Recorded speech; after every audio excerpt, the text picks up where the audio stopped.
Good morning, everyone. We are going to start with counting the Omer. Last night we counted 25, right? So we'll say together. Let's say together, guys. Hayoim, Chamisha, Ve'esrim, Yoim, Shehim, Shloisha, Shavuos, Ba'arba, Yomim, La'omer.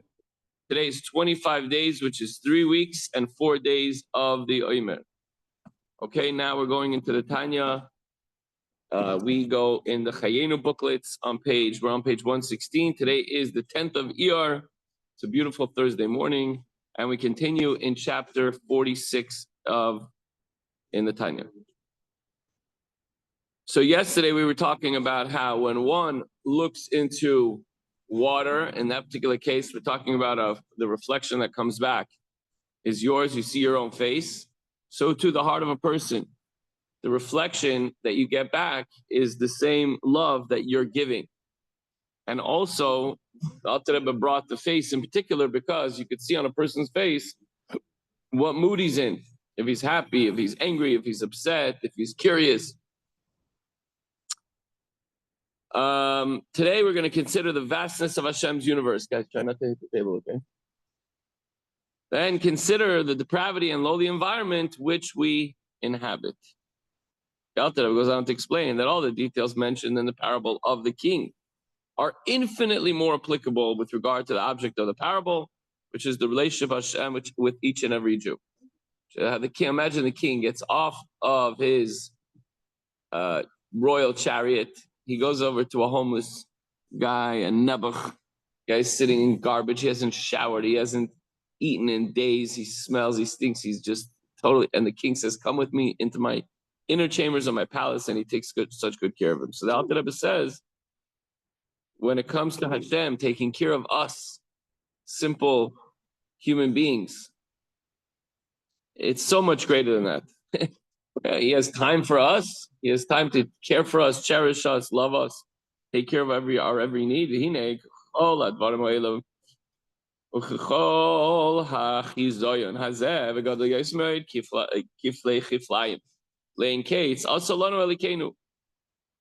In a manner corresponding in every detail to the said figure and image, whatever the king is showering upon this guy and took care of him, you can't imagine the degree that the actual situation is transpiring with Hashem taking care of our every need. His greatness is beyond comprehension. Just as God is infinitely greater than any physical king, so does his kingdom extend over in infinitely greater territory, so to speak. And his kindness is infinitely greater. And God fills the world and surrounds the entire world. So this is from the Holy Zohar and from our master, the Arizal.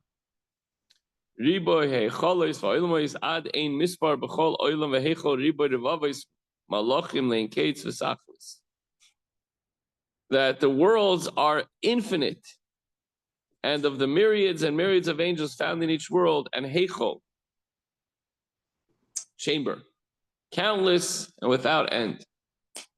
So Hashem is in charge of all of that. Hashem has a relationship, and Hashem is intimately involved in every single detail of creation, the creation that we know and the creation that we can't even fathom. The Talmud notes, it's written there, Ksiv, Hayesh Mispar Ligdudav, Udeksiv Elef Alfim, Yishamshune Viriboy Rivavin Kadamohi Bechulu.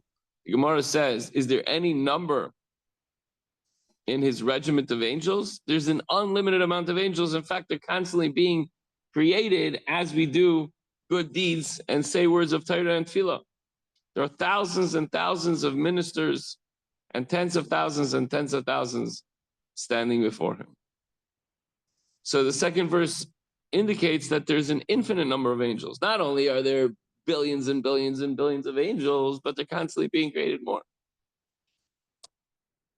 The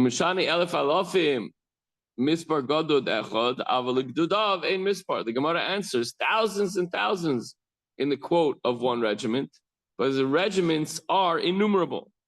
So the second pasuk speaks of the number of angels within one regiment. Imagine there are an infinite number of regiments. But according to, in front of the Eibishter, they're nullified and they're completely non-existent. I'm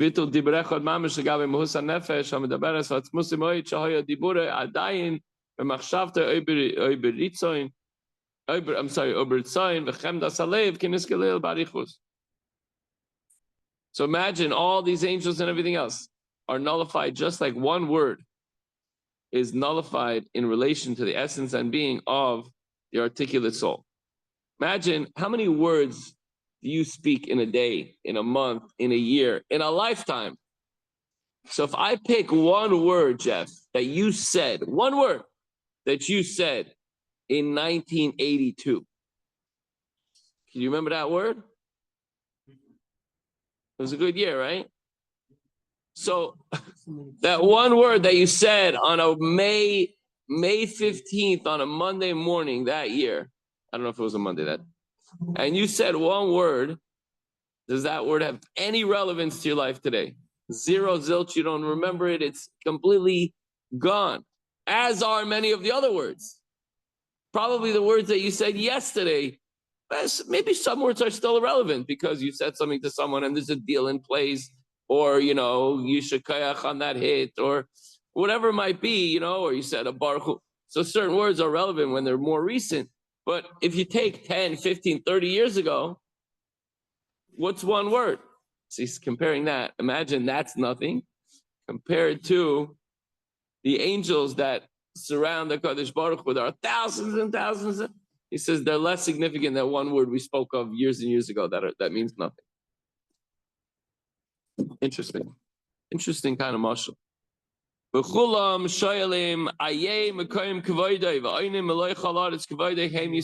we're talking about these angels.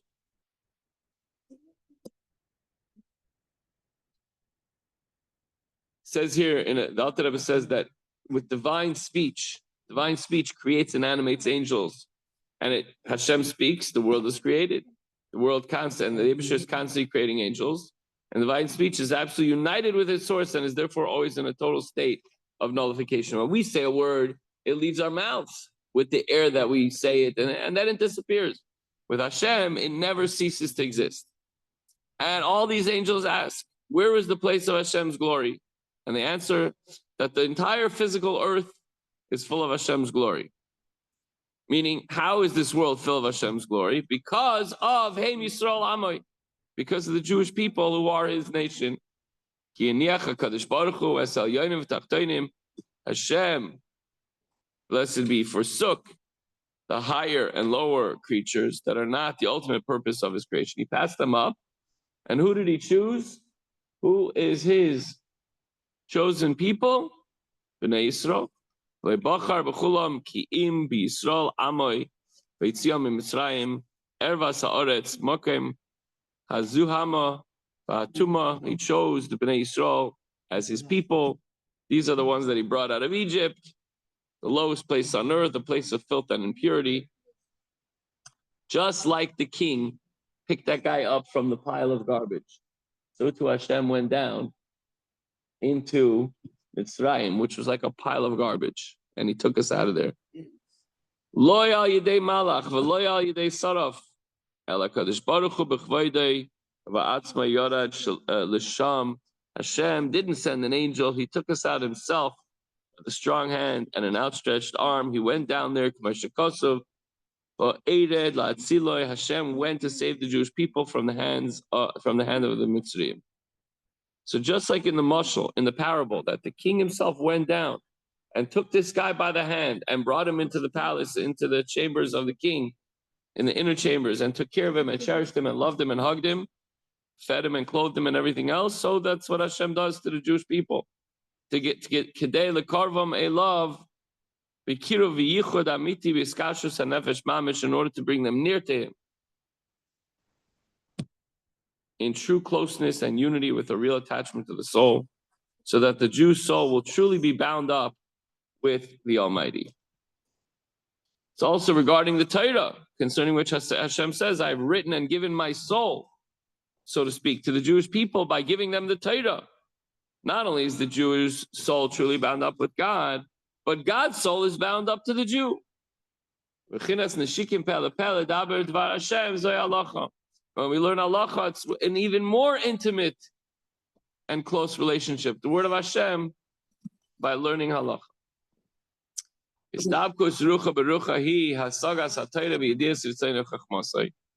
the fusion of spirit of man with spirit of God comes about through the comprehension of Torah, understanding Torah, learning Torah, which is God's will and wisdom. Both God's wisdom and His will are truly one. So when we learn Torah, we're connecting to Hashem. And it's also in the form of an embrace. For Torah mitzvahs also affect the unity of an embrace, similar to a person who's embracing his friend with his body and his arms. And how do we do that? How do we embrace Hashem? We connect with Hashem and with oneness through learning Torah. We embrace Hashem through fulfilling the mitzvahs, namely the Ramach Evarim, the 248 organs which correspond to the 248 positive mitzvahs.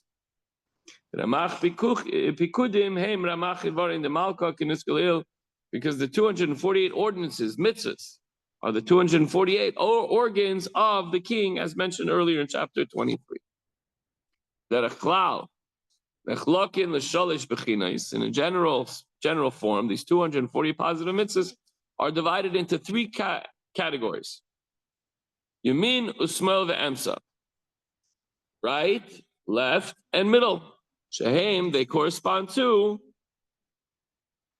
Chesed, Din, and Rachamim. Kindness, stern justice, and Rachamim, mercy. So there are mitzvahs which are in the category of the right side, Chesed, giving tzedakah and other things like that. Then there's a category of the left side, which is Din. We have to do things in a certain way. And you have to carry the Torah a certain way, and you have to bury a person a certain way, and you have to wake up and you have to daven by a certain time, right? And then finally, Din, and then we have the last category, which is Rachamim, center, and those are, I guess, in between. The holidays, celebrating, Shavuos is coming up, etc. Tvein, Diroyin, Vegufa. There we have two arms, the right arm, the left arm, and in the middle is the body, the torso, I guess. So Chesed is the right arm, Gevurah, the Din, is the left, and Rachmim represents the body, the center. So just as when a person embraces another, he does so with both arms and his body as he pulls somebody close and he gives him a hug. That's how you embrace somebody, like this. So too, there's the body in order to do a mitzvah, two arms, and the body of the mitzvah. That's how a Jew embraces the mitzvah and performs them. So the takeaway for today is contemplation to develop love for Hashem. So the infinite God Himself, left, is dwelling on high, came to Egypt to free me from my bondage.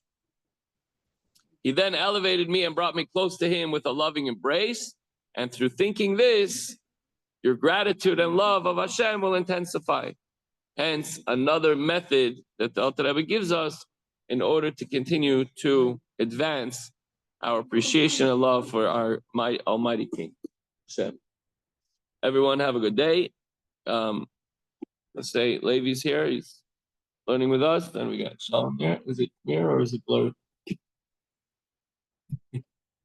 All right, have a good day, folks, and thanks for joining us.